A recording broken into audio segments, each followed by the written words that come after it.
आज के इस लेक्चर में लेटर्स और नंबर सीरीज में हम पास पेपर्स के क्वेश्चन सॉल्व करेंगे जो एमडी केट के मुख्तलिफ टेस्ट में आ चुके हैं, जिसमें एमडी केट सिंध है, एमडी केट पंजाब है, आगा खान यूनिवर्सिटी है या केपी के यूनिवर्सिटी है। जिस टेस्ट में भी लॉजिकल रीजनिंग के लेटर्स और नंबर सीरीज से रिलेवेंट जो क्वेश्चन आ चुके हैं वो हम आज इस लेक्चर में सॉल्व करेंगे। उससे पहले हम लेटर्स और नंबर सीरीज का थोड़ा कॉन्सेप्ट सीख लेते हैं कि लेटर्स और नंबर सीरीज के क्वेश्चन में हमें क्या क्या ध्यान देना चाहिए, किन किन चीजों के बारे में सोचना चाहिए या देखना चाहिए। लेटर्स और नंबर सीरीज के बारे में थोड़ा इंट्रो हमने पहले लेक्चर में दिया था। इस लेटर्स और नंबर सीरीज का मतलब होता है कि कोई लेटर्स या नंबर्स या किसी सिंबल्स को यूज करके एक पैटर्न बनाए जाते हैं। उन पैटर्न में कोई ना कोई कोड या कोई रूल या कोई पैटर्न या कोई सीक्वेंस दी गई होती है, उस हिसाब से ये ब्लैंक्स फिल करने होते हैं और क्वेश्चन हमें सॉल्व करने होते हैं। अब इस सीरीज में हमें कुछ चीजों का ध्यान रखना होता है, जैसे कि अल्फाबेट नॉलेज। अल्फाबेट नॉलेज का मतलब होता है कई सीरीज में हमारे पास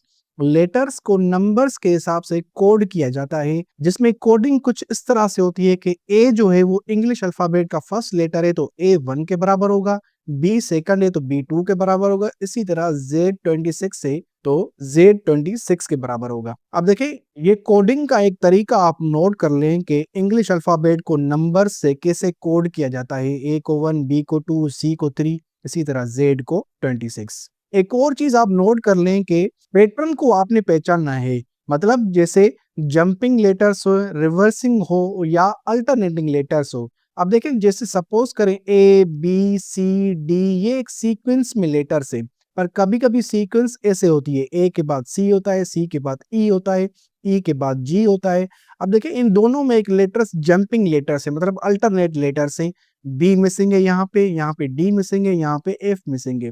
तो जरूरी नहीं कि हर दफा आपको सीक्वेंस में लेटर्स गिवन हो, कभी कभी पैटर्न कुछ ऐसे बनाए होते हैं कि बीच में कुछ लेटर्स मिसिंग होते हैं, पर सबकी कोई ना कोई पैटर्न होता है, सीक्वेंस जरूर होती है इसमें। तो कभी जंपिंग लेटर्स होते हैं, कभी रिवर्सिंग होते हैं, उल्टे होते हैं, उल्टी सीक्वेंस बनी होती है, कभी अल्टरनेट होती है। अल्टरनेट का मतलब है कि एक के बाद जो दूसरा आएगा वो अल्टरनेट होता है, जैसे 1 के बाद 3 होगा, 3 के बाद 5 होगा, 5 के बाद 7 होगा। ये ऐसे अल्टरनेट ऐसे होते हैं। तो पैटर्न को आपने पहचानना है कि ये जो सीक्वेंस दी गई है हमारे पास वो सीक्वेंस किस पैटर्न पे बनी हुई है। उसके बाद आपको देखना है कि जो लेटर्स या नंबर्स या कोई कोडिंग दी गई है उनमें जो गैप है वो फिक्स है या चेंज करता है। सपोज करें एक लेटर है A C F। अब देखें ये लेटर बना हुआ है, ये सीक्वेंस बनी हुई है, इसमें देखें A और C के बीच में एक नंबर का गैप है, C और F के बीच में 2 नंबर्स का गैप है। ये फिक्स्ड गैप नहीं है, चेंजिंग गैप है। इसका मतलब है ये गैप जो है हर लेटर के बाद गैप चेंज होता रहता है, कभी 1, कभी 2, कभी 3, कभी 4। तो ये आपको देखना है कि लेटर्स या नंबर्स के बीच में जो गैप है वो फिक्स्ड है या चेंजिंग है। अगर चेंजिंग होगा भी तो वो किसी ना किसी पैटर्न के तहत चेंज होगा, रैंडम चेंज नहीं होते कभी भी। उसके बाद आपको सीरीज में देखना है कि कोई सिंबल अगर दी गई हो तो सिंबल का कोई ना कोई पैटर्न होगा, और उस पैटर्न को आपने पहचानना है कि कौन सी सिंबल किस किस नंबर के बाद या किस पोजीशन के बाद रिपीट हो रही है। सिंबल्स इसी तरह से होती है, जैसे ये @ हो गया, हैश हो गया, एस्टेरिक हो गया, इसी तरह की सिंबल्स दी गई होती हैं सीरीज में। उनका आपको पैटर्न पहचानना होता है कि किस लेटर के बाद या किस नंबर के बाद वो सीरीज या सिंबल वो रिपीट होती है। उसके बाद है mix of letters, numbers and symbols. जरूरी नहीं कि हर दफा आपको सिर्फ लेटर्स के हिसाब से सीरीज गिवन हो या नंबर्स के हिसाब से या सिंबल्स के हिसाब से। कभी कभी सीरीज आपको गिवन होती है जिस पर तीनों का कॉम्बिनेशन होता है, लेटर्स भी होती है, नंबर्स भी होती है, सिंबल्स भी होती है। तो उन सभी में आपको एक पैटर्न ढूंढना होता है कि कभी कभी लेटर का एक अलग पैटर्न दिया गया होता है, नंबर्स का एक अलग पैटर्न गया होता है, सिंबल्स का एक अलग पैटर्न होता है। तो वो उस पैटर्न को आपने, सीक्वेंस को आपने पहचानना होता है, उसके बाद सवाल को हल करना होता है। अब इसके बाद कुछ मिस्टेक्स हैं जो काफी स्टूडेंट्स करते हैं टेस्ट में या जल्दबाजी करते हैं। वो कौन सी मिस्टेक्स हैं जो आपको नहीं करनी है, इग्नोर करना है, उनको अवॉइड करना है, वो है इग्नोरिंग द पैटर्न। सबसे पहले आपको पैटर्न को इग्नोर नहीं करना, पैटर्न को सही तरह से समझना है, बिल्कुल हर सवाल को, हर सीक्वेंस को सही तरह से डिकोड करना है, उसके बाद आपको आगे बढ़ना है। तो सबसे पहले आप पैटर्न को ढूंढें, उसके बाद उसमें रूल ढूंढें या कोड ढूंढें कि सीरीज में कोड क्या गिवन है, तो उसके बाद आप वो सवाल हल करें। तो पैटर्न को कभी भी इग्नोर नहीं करना। उसके बाद है कि अज्यूमिंग रॉन्ग लेटर्स पोजीशन। कभी कभी स्टूडेंट्स गलती करते हैं कि जैसे A बराबर है 1 के, B बराबर है 2 के, तो इसी तरह से Y बराबर होगा 25 के, तो स्टूडेंट्स इसमें गलती करते हैं कि y की वैल्यू जो है वो 24 रख लेते हैं, जो कि बिल्कुल गलत होता है और आपका आंसर गलत हो सकता है। कि लेटर पोजीशन जो है उसको आपको सही तरह से समझना है और उसकी पोजीशन को समझना है और उसको सही तरह से वैल्यू असाइन करनी है कि ए 1 के बराबर है, बी 2 के बराबर है, तो वाई या एक्स या डब्ल्यू या एस या टी कोई भी लेटर हो, उसकी सही तरह से पोजीशन आपको समझनी है, उसको सही तरह नंबर आपको असाइन करना है और कोड को समझना है। उसके बाद कभी कभी सीरीज में अल्टरनेट पैटर्न्स गिवन होते हैं, मतलब फर्स्ट लेटर जो है सीरीज का वो अलग पैटर्न में बना होता है, सेकंड लेटर जो है वो अलग पैटर्न में बना होता है, थर्ड लेटर अलग पैटर्न में बना होता है। तो सभी लेटर्स को, सभी लेटर्स की पोजीशंस का अलग पैटर्न आपको ढूंढना होता है और सही तरह उसको डिकोड करना होता है, उस रूल को समझना होता है। कभी कभी स्टूडेंट्स एक लेटर का कोड निकाल के बाकी लेटर्स को भी उसी पैटर्न में बना लेते हैं, तो वो उनका आंसर गलत हो जाता है। तो आपको ये भी देखना होता है कि क्या हर लेटर का अलग अलग पैटर्न तो नहीं बना हुआ, तो उस हिसाब से आपको सवाल को हल हल करना होता है। इस पे आगे चल के हम जब पास पेपर सॉल्व करेंगे या सिंपल क्वेश्चंस हम सॉल्व करेंगे, तो उसमें ये सारी मिस्टेक्स हम देखेंगे और उन पे हम प्रैक्टिस भी जरूर करेंगे। उसके बाद rushing to answer. Rushing to answer मतलब जल्दबाजी में आपको आंसर अटेम्प्ट नहीं करना या क्वेश्चन अटेम्प्ट नहीं करना। सबसे पहले आपको जैसे ऊपर दी गई सारी इंस्ट्रक्शंस थी वो सारी आपको फॉलो करनी है, पैटर्न को ढूंढना है, पोजीशंस को ढूंढना है, लेटर्स को, नंबर्स को, सिंबल्स को समझना है। उसके बाद आपको आंसर एक ढूंढना होता है कि सभी ऑप्शंस को आपने सही तरह से जज करना है, सब सही तरह से आपको पहचानना है और उसको डिकोड करना है, रूल के हिसाब से पैटर्न बनाने हैं और सवाल को हल करना है। अब हम चलते हैं पास पेपर के सॉल्व करने की तरफ के एमडी कैड में लास्ट 2 इयर्स में कौन कौन से लेटर्स और नंबर सीरीज से रिलेवेंट क्वेश्चंस आ चुके हैं, वो हम सॉल्व करते हैं। ये क्वेश्चन देखें, इस क्वेश्चन में हमारे पास गिवन है कि spying agent coded power as QPXFS। Using this pattern, what will be the code for GUNED? एक एजेंट है, उसने एक कोड भेजा है जिसमें उसने पावर को लिखा है QPXFS। इसको लिखा है उसने, कहीं पे कोड भेजा है ये। अब देखिए इस पैटर्न के हिसाब से हमें ढूंढना है कि ये GUNED का कोड क्या होगा या इसका मतलब क्या होगा। बस सीरीज पे थोड़ा आप ध्यान दें, उसमें देखें क्या है कि P के बाद Q आएगा, O के बाद P आएगा, W के बाद X आएगा, E के बाद F आएगा और R के बाद S आएगा। मतलब कोड ये है इसमें कि हर लेटर को उसने रिप्लेस किया है नेक्स्ट अल्फाबेटिकल लेटर से। P को रिप्लेस किया है Q से, O को रिप्लेस किया है P से, W को रिप्लेस किया है X से और E को रिप्लेस किया है F से, R को रिप्लेस किया है S से। तो इस हिसाब से GUNED इसका कोड कैसे बनेगा? G के बाद आएगा H, U के बाद आएगा V और N के बाद आएगा O और E के बाद आएगा F, D के बाद आएगा E, HVOFE। तो इस हिसाब से हमारा आंसर जो है वो C है। एक और सीक्वेंस देखें, इसमें है कि MNPQS, इसके बाद जो है वो कौन सा लेटर आएगा। अब इस सीरीज में थोड़ा ध्यान दें कि 2 लेटर सीरीज में हैं, उसके बाद एक मिसिंग है, उसके बाद 2 लेटर सीरीज में हैं, उसके बाद एक लेटर मिसिंग में। तो इस पैटर्न के हिसाब से 2 लेटर फिर सीरीज में होने चाहिए, सीक्वेंस में होने चाहिए। तो एस के बाद आएगा टी, तो यहाँ आंसर होगा हमारा ए। अब इस सवाल में देखिए, इस सवाल में हमें ब्लैंक फिल करना है इस सीरीज के हिसाब से। 120, 20 के बाद है 119, 119 के बाद है 17, 14, 10, इस हिसाब से सीक्वेंस फिल करनी है। अब थोड़ा ध्यान दें कि इन 2 नंबर्स के बीच में 1 नंबर का फर्क है, इन दोनों के बीच में 2 नंबर का फर्क है, इन दोनों के बीच में 3 नंबर्स का फर्क है, इन दोनों के बीच में 4 नंबर्स का फर्क है। तो इस पैटर्न के हिसाब से इन दोनों के बीच में 5 नंबर का फर्क होना चाहिए। 110 में से 5 अगर माइनस करेंगे तो रिजल्ट आएगा 105, मतलब सी आंसर है हमारा। अब इस सीरीज में देखिए हमें नेक्स्ट नंबर इसी तरह से फाइंड करना है, 5, 11, 23, 47, 95। अब इस पैटर्न यहाँ पे कौन सा है, पैटर्न देखें, पैटर्न यहाँ पे है। इन दोनों के बीच में 6 नंबर्स का फर्क है, इन दोनों के बीच में 12 नंबर्स का फर्क है, इन दोनों के बीच में 24 नंबर्स का फर्क है और इन दोनों के बीच में 48 नंबर्स का फर्क है। अब पैटर्न क्या है, अब देखें पैटर्न क्या है कि हर नंबर के बाद जो गैप है वो डबल होता जा रहा है। जैसे 6 के बाद 12, 12 के बाद 24, 24 के बाद 48, तो 48 के बाद जो गैप होना चाहिए वो 96 का होना चाहिए। तो 95 में 96 अगर ऐड करें तो रिजल्ट आएगा 191, जो यहाँ पे बी आंसर है। इसी तरह से एक और न्यूमेरिकल देखें, इसमें भी हमें ब्लैंक फिल करना है इस नंबर सीरीज के हिसाब से। 1, 3, 7, 15, 31, उसके बाद क्या नंबर आएगा। अब पैटर्न ढूंढे, पैटर्न क्या है इसमें। अब इन दो नंबर से बीच में 2 नंबर्स का फर्क है, इन दोनों के बीच में 4 नंबर्स का फर्क है, इन दोनों के बीच में 8 नंबर्स का फर्क है, इन दोनों के बीच में 16 नंबर्स का फर्क है। इसमें भी सिमिलरली प्रीवियस एग्जाम्पल की तरह गैप जो है वो डबल होता जा रहा है।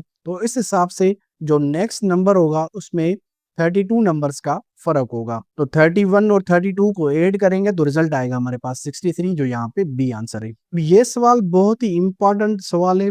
इसमें थोड़ा आप ध्यान दें कि सर्जियन जो वर्ड है उसमें कोई ना कोई हम फिक्स्ड न्यूमेरिकल वैल्यू हम असाइन करते हैं, उन नंबर्स को हम ऐड करेंगे तो रिजल्ट आएगा 99। तो इस हिसाब से इस वर्ड का जो सम होगा वो क्या होगा। देखिए ये सर्जियन वर्ड है, SURGEON। इस सर्जियन वर्ड को हम अगर सीक्वेंस में लिखें, मतलब A बराबर है 1 के, B बराबर है 2 के, C बराबर है 3 के। अब अगर ये लेटर्स को हम ये नंबर्स असाइन करें तो उस हिसाब से एस का जो नंबर होगा वो होगा 19, U का जो नंबर होगा वो होगा 21, R का नंबर होगा 18, G का नंबर होगा 7, E का नंबर होगा 5, O का नंबर होगा 15 और N का नंबर होगा 14। अगर इन सारे नंबर्स को हम ऐड करें तो वो होगा 99। मतलब ये सीक्वेंस सही है कि सीक्वेंस वाइज अल्फाबेटिकल लेटर्स को एक नंबर्स असाइन किया गया है। ये हमने इस पैटर्न ढूंढ लिया, पैटर्न फाइंड कर लिया कि पैटर्न कौन सा है। अब इस हिसाब से EORGNSU का हमें फाइंड करना है। EORGNSU। अब इस वर्ड पे ध्यान दें कि इस वर्ड में जो लेटर्स है वो इस वर्ड के लेटर्स के हिसाब से ही बस थोड़ा शफलिंग की गई है। लेटर्स की जो सीक्वेंस है उसमें थोड़ी शफलिंग की गई है। तो सभी को नंबर्स वो सेम ही अलॉट होगा और दोनों सबकी एडिशन भी सेम होगी, वो जवाब होगा उसका 99। अब ये सीरीज थोड़ी ट्रिकी है।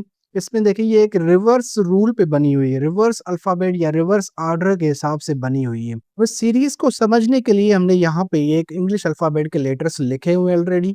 अब देखें Z और X के बीच में ये Y मिसिंग है, और W और U के बीच में से ये V मिसिंग है, T और R के बीच में से ये S मिसिंग है, Q और O के बीच में ये P मिसिंग है। तो उसके बाद N और L के बीच में ये M मिसिंग होना चाहिए। मतलब रिवर्स एक ऑर्डर मेंटेन किया हुआ है, हर 2 लेटर्स के बाद एक लेटर मिसिंग है। तो इस हिसाब से यहाँ पे M मिसिंग होना चाहिए, बाकी जो लेटर्स बनेंगे हमारे वो N और L बनेंगे यहाँ पे जैसे A गिवन है। अब इस सीरीज का एक और पैटर्न भी हम देखते हैं कि इस सीरीज में एक और पैटर्न भी बना हुआ है, जिसमें ये जो कॉम्बिनेशन है, ये जो वर्ड्स है इसमें जो फर्स्ट लेटर है ये एक अलग पैटर्न पे बने हुए हैं और ये सेकंड लेटर्स अलग पैटर्न पे बने हुए हैं। इसी तरह से अगर हम फर्स्ट लेटर्स का कॉम्बिनेशन बनाएं तो वो कुछ ऐसा बना हुआ है। तो Z के बाद ये 2 लेटर्स मिसिंग है, फिर W गिवन है, फिर 2 लेटर्स मिसिंग है, फिर T गिवन है, उसके बाद फिर 2 लेटर्स मिसिंग है, फिर Q गिवन है, उसके बाद फिर 2 लेटर्स मिसिंग है, N गिवन होना चाहिए। तो पहला लेटर बनेगा हमारा N। उस हिसाब से ये जो XURO, ये जो सेकंड लेटर है वो कैसे बना हुआ है। X गिवन है, X के बाद U गिवन है, मतलब ये 2 लेटर्स मिसिंग है, उसके बाद ये U गिवन है, उसके बाद ये 2 लेटर्स मिसिंग है, R गिवन है, उसके बाद ये 2 लेटर्स मिसिंग है, O गिवन है, उसके बाद ये 2 लेटर्स मिसिंग होने चाहिए और L गिवन होना चाहिए। तो N के बाद आएगा L। मतलब ये N जो फर्स्ट लेटर है उसका एक अलग पैटर्न बनाया हमने, L जो है सेकंड लेटर है उसका एक अलग पैटर्न बनाया। तो दोनों पैटर्न्स पे जो भी आपको इजी लगे वो आप समझ लें, और दोनों पैटर्न्स के हिसाब से हमने ये सॉल्व कर लिया। अब इसी तरह एक और सीरीज हमारे पास गिवन है, इसमें हमने ये ब्लैंक फिल करना है। 200 के बाद 180 है, 162, 146 है, 132। अब इन दोनों के बीच में गैप देखें वो 20 का है, इन दोनों के बीच में गैप देखें वो 18 का है, इन दोनों के बीच में गैप देखें वो 14 का है, इन दोनों के बीच में गैप देखें वो 12 का है। ये मतलब ये एक पैटर्न बना हुआ है कि गैप जो है वे 2-2 नंबर्स कम होता जा रहा है। तो इस पैटर्न के हिसाब से इन दोनों के बीच में 10 नंबर का फर्क होना चाहिए। तो 132 में से 10 माइनस करेंगे तो रिजल्ट आएगा 122, जो यहाँ पे सी है। अब ये सीरीज है, इसमें हमने 10th टर्म फाइंड करना है। 64, 32, 16, 8, इसी तरह से हमने 10th टर्म फाइंड करना है। अब इसमें आप अगर आपको डायरेक्ट कोई nth टर्म का फार्मूला आपको नहीं पता तो आप एक सीरीज लिख के भी आप सॉल्व कर सकते हैं। जैसे पहले आप पैटर्न ढूंढे कि पैटर्न क्या है इस सीरीज में। 64 के बाद है 32, 32 के बाद है 16, 16 के बाद है 8, मतलब नंबर जो है वो हाफ होते जा रहे हैं। तो इसी तरह 64, 32, 16, 8, 8 जो है वो फोर्थ टर्म है, तो फिफ्थ टर्म बनेगा 4, सिक्स्थ टर्म बनेगा 2, सेवन्थ टर्म बनेगा 1 और एट्थ टर्म बनेगा 0.5 और नाइन्थ टर्म बनेगा 0.25 और इसी तरह से 10th टर्म बनेगा 0.125 जो यहाँ पे 1/8 को शो करता है। तो इसका आंसर होगा डी 1/8। इसी तरह इसी सवाल को अगर आप nth टर्म के हिसाब से फाइंड करें तो वो डायरेक्ट आप फार्मूला से भी फाइंड कर सकते हैं। तो सबसे पहले हमने ये देखा कि ये जो एक सीरीज है वो एक ज्योमेट्रिकल सीरीज है और इस ज्योमेट्रिकल सीरीज में जो फर्स्ट टर्म हमारे पास गिवन है वो है 64। फर्स्ट टर्म को हम शो करते हैं ए से और इस ज्योमेट्रिकल सीरीज में कॉमन रेशो होता है, कॉमन रेशो हर नंबर का सेम होता है, वो यहाँ पे है 1/2। तो ज्योमेट्रिकल सीरीज में जो nth टर्म फाइंड करने का फार्मूला होता है वो जनरल फार्मूला होता है, वो होता है an is equal to a into r power n minus 1। तो यहाँ पे a की वैल्यू है 64 इंटू r की वैल्यू है 1/2 होल पावर n माइनस 1। अब यहाँ पे थोड़ा आप ध्यान दें कि 64 बराबर होता है 2 पावर 6 के और 1/2 बराबर होता है 2 पावर माइनस 1 के। तो इस सीरीज को अगर मैं रीराइट करूं तो वो सीरीज कुछ यू बनेगी। तो an is equal 2 power 6 into 2 power minus 1 whole power n minus 1। अब यहाँ पे 2 के पावर हम अगर सॉल्व करें, हल करें, तो यहाँ मैं डायरेक्ट वैल्यू लिखता हूँ, आप भी खुद सॉल्व करके देखिएगा। तो ये an की वैल्यू बनेगी 2 पावर 7 माइनस n, ये हमारा बनेगा nth टर्म। अब इस nth टर्म के हिसाब से सीरीज में कोई भी नंबर हमारे पास बुकायड हो तो वो हम इजीली फाइंड कर सकते हैं। तो इस सीरीज में, इस क्वेश्चन में हमारे पास 10th टर्म रुकायड है, तो a10 होगा a10 होगा 2 पावर 7 माइनस 10 और इसको मजीद सॉल्व करें तो ये होगा a10 is equal to 2 power minus 3। अगर 2 पावर माइनस 3 को अगर हम हल करें तो वो बराबर होता है 1/8 के। तो वही सेम आंसर है हमारे पास डी। अगर आप सीक्वेंस बना के सॉल्व करते हैं वो भी आपकी मर्जी, अगर आप nth टर्म फार्मूला यूज करके फाइंड करते हैं तो भी आपकी मर्जी, दोनों कंडीशंस में जवाब सेम आएगा। बस सीरीज में हमको देखना है कि सीरीज में कौन सा नंबर नेक्स्ट आएगा। तो सीरीज है 1 4 2 5 3 6 4 7 5।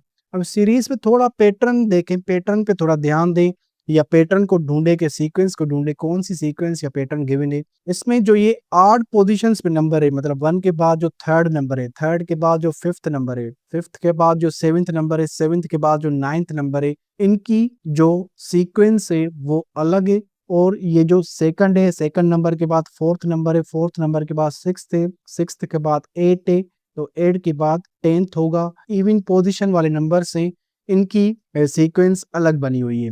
तो हर नंबर में आड पोजीशन पे हो या इवन पोजीशन पे हो, 1 ऐड करने से नेक्स्ट नंबर बन रहा है। 1 1 के बाद 2, 2 के बाद 3, 3 के बाद 4, 4 के बाद 5। इसी तरह से इवन पोजीशंस में जो नंबर है 4 के बाद 5, 5 के बाद 6, 6 के बाद 7, 7 के बाद 8 होना चाहिए।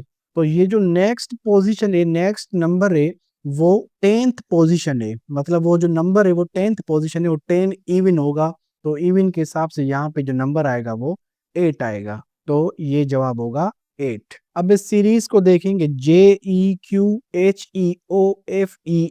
नेक्स्ट टर्म हमने फाइंड करना है, नेक्स्ट टर्म कौन सा होगा। तो इस सीरीज को समझने के लिए हम यहाँ पे पूरा इंग्लिश अल्फाबेट पहले लिख के हम फिर इसको सॉल्व करते हैं। बस सीरीज में देखिए, ये जो फर्स्ट लेटर है इसकी एक अलग सीक्वेंस बनी है, ये सेकंड लेटर सभी में फिक्स है ई है, और ये थर्ड लेटर है इनकी एक अलग से सीक्वेंस बनी है। तीनों लेटर्स जो है वो सेम सीक्वेंस पे नहीं बने हुए, तीनों लेटर्स अलग अलग सीक्वेंस पे बने हुए हैं। सबसे पहले हम फर्स्ट लेटर बना के देखते हैं कि फर्स्ट लेटर नेक्स्ट में कौन सा आएगा। तो जे से पहले हमने नोट किया कि जे से पहले आई है, आई मिसिंग है, उसके बाद एच है। एच से पहले जी आएगा, जी मिसिंग है, उसके बाद एफ है, तो इस सीक्वेंस के हिसाब से एफ के पहले ई आएगा, ई मिसिंग होना चाहिए, ये डी होना चाहिए, डी आएगा सीक्वेंस के हिसाब से, तो यहाँ पे आएगा ये फर्स्ट लेटर डी। और सेकंड लेटर ई सभी में फिक्स है, ई ई ई ट्रिनी, तो यहाँ पे होगा ई सेकंड लेटर। और उस हिसाब से ये थर्ड लेटर देखे, थर्ड लेटर में भी सेम सीक्वेंस बनी हुई है,